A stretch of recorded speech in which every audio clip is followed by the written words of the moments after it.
오늘 우리가 성탄절을 맞이하여서 마태복음 2장 1절에서 6절 말씀으로 예수님의 오심에 대한 반응이라는 제목으로 말씀을 드리고자 합니다. 우리가 보통 어떤 말을 듣거나 어떤 것을 무엇을 보게 될 때 어떤 반응이 나타납니다. 그렇잖아요. 어떤 사람은 어떤 말을 들었을 때 아주 깔깔거리고 웃는 사람이 있는 반면에 어떤 사람은 그냥 아무 반응도 없이 그냥 묵묵한 사람들도 있지요. 똑같은 말을 들어도 똑같은 장소에 있어도 반응은 다르게 나타납니다.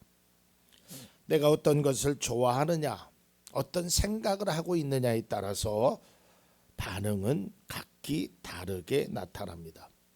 여러분, 아무리 비싼 음식이 나와더라도요, 내가 싫어하면 먹지 않습니다. 반응이 안 좋은 것이죠. 멋진 음악이 들려도 나의 취향에 맞지 않는다면 오히려 그 음악이 자장가 밖에는 역할을 하지 못합니다. 그러니까 사람의 반응을 보면 그 사람이 어떤 것을 좋아하는지, 무엇을 원하는지, 어떤 것을 추구하는지를 알게 됩니다. 아마 여러분들도 느끼셨겠지만 2025년도 성탄은 제 기억으로는, 저는 제 경험으로는 캐롤송을 한 번도 듣지 못했어요. 방송에서든 저작권 문제 때문에 그렇고요. 그리고 크리스마스 추리도 별로 보지 못했습니다. 갈수록 성탄에 대한 반응들이 좀 차갑게 느껴지기도 합니다. 여러분들은 이 성탄에 어디가 반응이 가장 뜨거웠다고 생각하십니까? 내가 대한민국을 제가 다 아는 것은 아니지만요, 우리 지역에 사는 이곳과 별로 멀지 않은 곳에는요, 이 성탄의 반응이 굉장히 뜨겁습니다. 그것은 대전에 있는 어느 빵집의 케이크입니다. 그 케이크를 사려고요, 자그마치 6시간 동안 줄을 섭니다. 아주 그곳에 난리가 납니다. 언론에서도 그렇고, 신문도 그렇고, 방송도 그렇고, 유튜브도 그렇고. 저도 올 여름에 한번 거기에 빵을 사러 갔다가 포기하고 왔어요. 줄이 끝이 안 보여요. 끝이. 아주 반응이 뜨겁습니다. 심지어는요, 암표만 있는 것이 아니라요, 그 케이크에 프리미엄이 붙어갖고 청주에서 2배의 가격에 거래되기도 합니다. 여러분은 어떠십니까? 6시간 줄 서서 케이크를 사시겠습니까? 반응이 차갑지요. 왜냐하면 그만큼 그 케이크에 대한 관심이 없어서 그래요. 거기에 있는 사람은 이 추운 날도, 아마 오늘도 틀림없이 줄이 끝이 보이지 않을 것입니다. 이것이 바로 반응의 차이입니다. 오늘은 예수님이 이 땅에 오신 것을 기념하는 성탄절입니다. 하나님을 믿는 사람들은 교회나 성당에서 예배나 미사를 드릴 것이고요, 믿지 않는 사람들은 각자 원하는 장소에서 시간을 보내게 될 것입니다. 그러니까 성탄절에 대한 생각이나 감정이 다르기 때문에 나타나는 반응도 자연스럽게 다르게 느껴지는 겁니다. 그것이 내가 의도적으로 어떤 반응을 보일 수도 있지만 나도 모르는 사이에 그런 반응들이 일어나는 거예요. 예수님이 이 땅에 오실 당시에도 사람들의 반응이 다르게 나타남을 볼 수 있습니다. 오늘 성경에 보면 첫 번째로 동방의 박사들, 즉 점성가들이 예수님을 찾아옵니다. 그리고 그들은 이렇게 말을 합니다. 본문 2절에 있는 말씀입니다. 말하였다. 유대인의 왕으로 나신 이가 어디에 계십니까? 우리가 동방에서 그의 별을 보고 그에게 경배하러 왔습니다. 이것이 바로 동방의 점성가들의 반응이었습니다. 다음으로 등장하는 인물이 헤롯 왕이었습니다. 동방의 점성가들의 그 말을 듣고 그는 이런 반응을 보였습니다. 2장 3절 상반절입니다. 헤롯 왕은 이 말을 듣고 당황하였고 그럽니다. 여기서 당황했다는 말의 원어적인 뜻을 보면 놀랬다는 거예요. 그래서 개역 개정판에는 소란스럽다라고 그랬죠. 충격스럽다라는 뜻에 가깝습니다. 한마디로 생각지도 못한 일이 일어났다는 거예요. 헤롯 왕의 반응은 그랬습니다. 그리고 세 번째 등장하는 인물이 대제사장들과 율법 교사들입니다. 헤롯 왕은 이들을 불러서 그리스도가 어디에서 태어나실지를 묻습니다. 이때 그들은 이렇게 대답을 합니다. 마태복음 2장 5절의 말씀입니다. 그들이 왕에게 말하였다. 유대 베들레헴입니다. 예언자가 이렇게 기록하여 놓았습니다. 라고. 그러니까 이들의 반응은 그저 있는 사실을 그대로 전하는 거예요. 제가 여러분들에게 말했지, 대전에 있는 어느 빵집은 6시간 동안 줄을 서서 빵을 삽니다. 그냥 이렇게 정보만 전하는 거예요. 성경에 보니까 베들레헴에서 통치자가 나타난다고 태어난다고 했습니다. 이것이 바로 대제사장들의 반응이었습니다.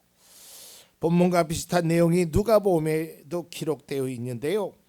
여기에는 동방의 점성가들이 아닌 양떼를 지키는 목자들이 예수님 앞에 달려옵니다. 그리고 아기 예수에 대한 이야기를 사람들에게 막 합니다. 예수님이 하나님의 아들이 이 땅에 오셨습니다. 이때 사람들의 반응은 이랬습니다. 누가복음 2장 18절입니다. 이것을 들은 사람들은 모두 목자들이 그들에게 전해준 말을 이상히 여겼다. 이게 무슨 말이야? 그러니까 사람들의 반응이 각각 다르다. 여기서 이상히 여겼다는 말의 원어는 amazing, 깜짝 놀랐다는 거예요. 이처럼 예수님이 이 땅에 오신 것을 똑같이 듣고 알고도 반응이 각자 다르다는 것이죠. 심지어는 동방의 점성가는 경배하러 먼 길을 달려왔는데요. 목자들은 급히 달려와 예수님 앞에 경배했는데요. 헤롯 왕은 경배한다고 말은 했지만 실제적으로는 아이를 죽이려고 했습니다. 자기의 계획이 실패하자 이런 일까지 벌입니다. 마태복음 2장 16절 말씀입니다. 헤롯은 박사들에게 속은 것을 알고 몹시 노하였다. 그는 사람을 보내어 그 박사들에게 알아본 때를 기준으로 베들레헴과 그 가까운 온 지역에 사는 2살짜리로부터 그 아래의 산의 아이를 모조리 죽였다. 이게 그의 반응이었습니다. 본문을 통해서 예수님의 탄생의 세 부류의 반응을 보았습니다. 요약하면 동방의 박사는 크게 기뻐하고 경배합니다. 헤롯 왕은 죽이려고 합니다. 대제사장들과 율법 교사들은 그저 기록한 것을 낭독하는 것뿐이었습니다. 이처럼 각기 반응의 모습을 보이게 되는데요. 아마도 우리는 이런 생각을 할 것입니다. 그리스도인이라면 헤롯 왕과 같은 반응은 보이지 않을 것이라고. 맞아요. 어떻게 예수님을 죽이겠다고 생각하겠어요? 그런데요, 가끔은, 아주 가끔은, 아니 아주 특별한 사람은요, 그리스도인들 중에 이 헤롯 왕과 같은 모습을 보일 때도 있다는 것입니다. 뭘 얘기하냐면 겉으로는 하나님을 경배해요. 오늘 헤롯 왕도 얘기합니다. 아, 그가 어디 났는지 나에게 좀 알려달라. 나도 그에게 가서 경배하겠다라고 말을 합니다.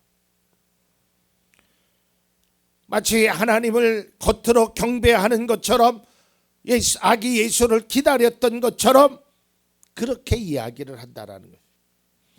오늘날도 헤롯 왕처럼 말로는 내가 하나님을 경배한다라고 말하면서 실질적으로는 자기의 유익만을 추구하는 모습으로 살아가는 그리스도인들도 있다는 거예요.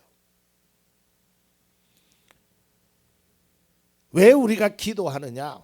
오직 내 믿음의 그 하나님 앞에 내 믿음의 모습을 보여주기 위함이 아니라 그저 단순히 내 소원만을 이루기 위한, 내 뜻을 이루기 위한 신앙생활을 하는 사람들도 간혹 있어요. 결국 그런 사람들은요, 오래가지는 못하더라고요. 결국은 떠나더라고요. 헤롯은 자기의 유익을 위해서라면 어떤 말도 무슨 수를 써서라도 그것을 하려고 했어요. 누가 보면 헤롯 왕이 아기 예수를 경배한다고 이 동방 박사들도 속을 뻔했지요. 그러나 성령께서 그들에게 가지 말라고 말씀하셔서 그래서 다른 길로 갑니다. 예수님이 세상에 오셨다는 것을 들었던 헤롯은 그가 누구인지, 왜 세상에 오셨는지 대제사장들과 율법사들에게 들었음에도 불구하고 그의 마음과 행동은 전혀 변하지 않았다는 거예요. 아니, 오히려 더 악한 마음을 가졌다는 거예요. 그에게는 오직 자기의 권력을 유지하고 싶은 마음뿐이에요. 아니, 내가 왕인데 무슨 유대인의 또 왕이 난다고? 말도 안 돼. 그를 없애야겠다. 이 생각만 가졌다는 게, 오직 그분이 왜 오셨는지, 그분이 하나님의 아들인지 모습조차 보고자 했던 것이 아니라 오직 자기가 왕으로서의 그 자기의 권력, 자기의 삶만을 유지하기 위해서 예수님의 태어나심의 반응을 이렇게 보았다. 무엇을 보든지요, 무슨 말을 듣든지 오직 자기 생각과 욕망만 채우기를 원하는 것이 바로 헤롯 왕이었습니다. 안타깝게도 오늘날 이러한 모습으로 신앙생활하는 믿음의 사람들도 간혹 있다는 것이에요. 성경이 뭘 말하고 있는지, 성탄이 어떤 날인지, 부활절이 왜 우리에게 중요한 날인지, 왜 예수님은 이 땅에 오셨고 왜 돌아가셨는지, 교회는 왜 세워지고 성도의 역할은 무엇이며 그리스도인으로 내가 어떻게 살아야 되는지, 예수님이 말씀하신 소금과 빛으로의 역할이 무엇인지조차 그런 거 관심이 없어요. 오직 내 것만을 채워줘야 돼요. 마치 어린아이가 성탄절에 산타 할아버지를 기다리듯이 내가 원하는 선물을 밤에 갖고 와야 돼요. 그렇지 않으면 안 되는 거예요. 그 산타의 선물을 기대하기 위해서 울면 안 돼, 울면 안 돼. 산타 할아버지가 우는 아이에게는 선물을 안 주신대. 그래, 그럼 울지 말아야지. 그런데 선물이 내 마음에 안 들어요. 그 다음부터 산타 할아버지를 미워하는 거예요. 그리고 울면서 내 마음대로 살아가는 어린아이의 모습과 같은 그리스도인들도 존재한다라는 거예요. 물론 많은 분들이 그런 모습은 아니지만 안타깝게도 저도 신앙생활하면서 또 사역을 하면서 그런 분들을 종종 보게 됩니다. 오직 나만 생각하는 거예요. 오직 내 유익만을 생각하는 겁니다. 그런 사람의 반응은 극단적으로 하면 헤롯 왕과 같은 반응이에요. 입술로는 경배한다라고 하지만 실제적으로는 경배하고 싶은 마음이 하나도 없었다는 거예요. 두 번째는 대제사장들과 율법 교사들의 반응입니다. 여러분, 이들이 뭐 하는 사람들입니까? 이분들은 하나님의 말씀을 읽고 알았던 사람입니다. 그런데요, 예수님의 오심에 대해서 전혀 관심이 없고요, 반응 또한 없습니다. 대제사장들은요, 이스라엘 백성의 최고의 영적인 지도자입니다. 당시에 이들의 권위는 대단했습니다. 그런데 예수님이 이 땅에 오셨다는데 이들의 반응을 보면 그냥 무반응이에요. 그냥 남 얘기하듯이 그렇게 이야기를 하는 거예요. 성경에 이렇게 써 있다고 하네요. 그들의 반응이 별로 없어요. 여러분, 12월 25일이 성탄절이고 아기 예수님이 탄생하셨다는 것을 웬만한 사람들이면 다 알아요. 심지어는 사찰에도요, 아기 예수님의 탄생을 축하합니다라고 현수막이 붙어 있는 시대예요. 지금 모르는 사람이 별로 없어요. 그런데 그것이 내 삶과 관계가 없다라는 거예요. 옆집에 아이가 하나 태어났대요. 그것도 힘들게 태어났대요. 그냥 그 정도뿐이에요. 왜 그랬느냐? 이들은 그런 거에 대한 관심보다는 성경을 보면 자기의 종교적 위치만을 지키려고 했던 것이에요. 예수님이 오시든 안 오시든 그분이 왜 왔는지, 그런 거 어디에 왔는지, 말구육간에는 왜 태어날 곳이 없어서 거기에 왔는지, 그런 것에 대한 관심은 없어요. 그냥 내가 대제사장으로 대접만 받으면 되는 거예요. 그 권위만 인정받으면 되는 거예요. 여러분, 그들이 나중에 어떤 일을 했는지 아십니까? 마태복음 26장 3절과 4절입니다. 그 즈음에 대제사장들과 백성의 장로들이 가야바라는 대제사장의 관저에 모여서 예수를 속임수로 잡아서 죽이려고 모의하였다. 여러분, 얼마나 아이러니한 거예요. 하나님의 말씀을 읽고 하나님의 말씀을 해석해서 백성들에게 그 말을 전하는 그 대제사장들이 예수님의 오심에 대해서도 별로 반응이 없더니 오히려 나중에는 예수님을 죽이려 하는, 그것도 속임수로 잡아서 죽이려 하는 그러한 일을 행했다는 것입니다. 자, 이제는 분위기를 바꾸어서요, 동방의 점성가들의 반응을 생각해 보고자 합니다. 여러분, 마태복음 2장 1절에서 12절의 말씀을 보면 이 동방 박사들, 우리가 늘 익숙한 단어니까 박사들이라고 얘기합시다. 이 동방의 박사들에 대한 이야기를 나누는데요, 이 동방의 박사들은 지금으로 말하면 외국인입니다. 유대인들을 기준으로 하면 외국인들이에요. 저 멀리 있었던 사람들이에요. 그런데 그들은 이런 모습을 보입니다. 2장 11절 말씀입니다. 그들은 그 집에 들어가서 아기가 그의 어머니 마리아와 함께 있는 것을 보고 엎드려서 그에게 경배하였다. 그리고 그들의 보물상자를 열어서 아기에게 황금과 유황과 모략과 예물로 드렸다. 아니, 하나님의, 그 당시에는 선민 사상이 있었을 때예요. 하나님의 택한 백성들. 그런데 그들의 모습과는 완전히 다른 이방인들이, 외국인들이 찾아와서 경배했다는 거예요. 저는 한 유튜브를 보면서 굉장히 충격을 받았습니다. 나라 이름은 잘 모르겠는데요. 어쨌든 저쪽 아프리카 대륙에 있는 한 작은 마을입니다.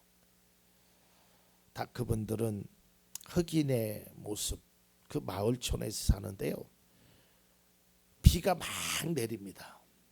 근데 거기에서 그것도 천막 하나 쳐놓고 예배를 드리는 거예요. 막 찬양을 하면서 기도를 하는데요. 그 비를 맞으면서도 흐트러짐 없는 모습, 하나님을 경배하면서 너무 충격적이었어요. 아니, 우리가 그래도 대한민국의 그 기독교가 얼마나 빠르게 성장하고 얼마나 열정적이었고 대단한 믿음을 가졌습니까? 근데 이제는요, 그런 모습을 쉽게 찾아볼 수가 없어요. 예전처럼 어떤 집회에 사람들이 모이기를 하지 않습니다. 모이지를 않는 거예요.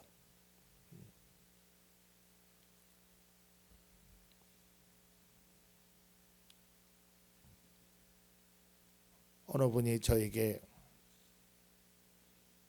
찾아와서 한국 교회의 아픔을 서로 나눈 그런 적이 있어요. 요즘요, 목회자들에게 있어서 가장 큰 고민 중에 하나가 뭐냐면 성도는 많은데 일꾼이 없다는 거예요. 일꾼이 없다는 거예요. 할 사람이 없다라는 거예요.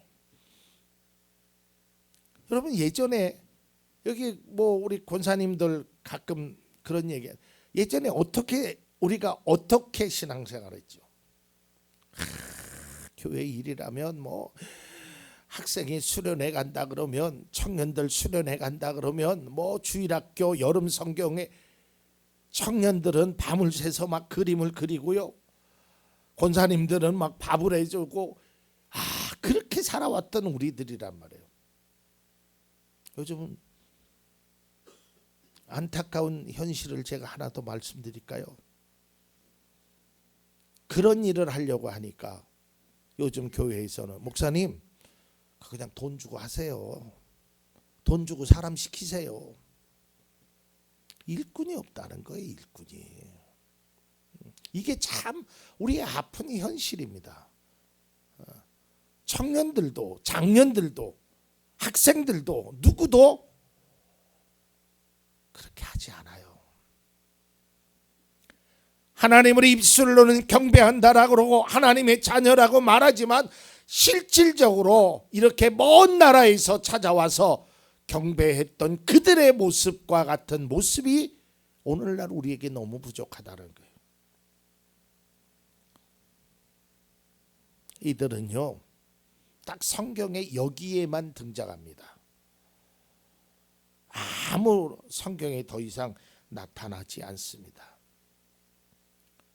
그럼에도 불구하고 그들은 먼 나라에 아기 예수님이 탄생하심을 바라보고 예수님 앞에 경배했다라는 거예요. 그들은 하나님의 백성들이 아니었습니다. 그러나 하나님의 아들임에 경배했다라는 거예요. 우리는 하나님의 백성 아니겠습니까? 믿음의 사람 아니에요.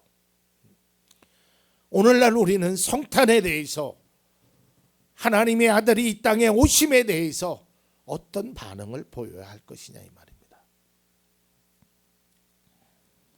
이제 말씀을 맺고자 합니다. 예수님이 이 땅에 오셨을 때에 앞서 보았듯이 동방의 박사들과 헤롯 왕 그리고 대제사장들 그리고 사람들의 반응은 각기 달랐습니다. 자기의 정치적인 욕망을 지키려고 했던 헤롯 왕, 종교적 지도자였지만 하나님의 뜻대로 살지 못했던 대제사장들, 이들에게 있어서 예수님의 탄생은 당혹스럽고 충격적이거나 아니면 별로 전혀 관심이 없었습니다. 오직 나만을 생각했기 때문에요. 여러분, 성탄절이 주는 또 다른 메시지가 뭐냐면 나를 생각하는 것이 아니라 다른 일을 생각하는 거예요. 예수님은요, 하나님의 그 아들임에도 불구하고 하늘의 영광을 내려놓고 낮고 낮은 땅에 오셨어요. 누구를 위해서? 우리를 위해서. 그러니까 그리스도인들은 정말 나를 내려놓을 줄 알아야 돼요. 내가 아닌 다른 사람을 위해서 희생하고 헌신하고 베풀고 나누어 줄 수 있고 섬길 수 있는 것이, 그것이 그리스도인의 진정한 삶이란 말이에요. 제가 마지막 주일 오후 예배를 어제 설교를 준비하면서 참 귀한 것을 깨달았어요. 하나님이 이렇게까지 소외된 자를 위해서 얘기하시는구나. 주일날 말씀드리겠지만 믿음의 공동체에게는 소외된 자가 없어야 돼요. 그래서 어려운 사람들이 있으면 도와주고 힘쓰게 되고 나눠주고 함께하는 것이, 그것이 하나님의 뜻이에요. 그걸 예수 그리스도가 친히 보여주셨단 말이에요. 동방의 점성가들은 힘든 여정이었지만 끝까지 포기하지 않고 예수님을 찾아갑니다. 그리고 그 예수님을 보는 순간 기뻐서 경배했다 그랬어요. 이것이 진정 그리스도인의 모습이 되어야 합니다. 왜 그러느냐? 성탄의 예수 그리스도가 세상에 오심이 그걸 기쁘게 여길 수 있어야 돼요. 그게 나의 삶에 정말 중요하다라는 것을 깨달아야 됩니다. 2025년 성탄절에 우리는 과연 이 땅에 오신 예수님에 관하여 어떤 반응을 보일 것인가? 매년 찾아오는 성탄이라고 때로는 아무런 느낌 없이 지나쳐서는 안 됩니다. 동방의 점성가들처럼 주님의 오심에 기대가 되고 기쁘고 그분에게 경배할 수 있는 모습이 우리에게 필요합니다. 그리고 이 모습이 바로 믿음이고 신앙입니다.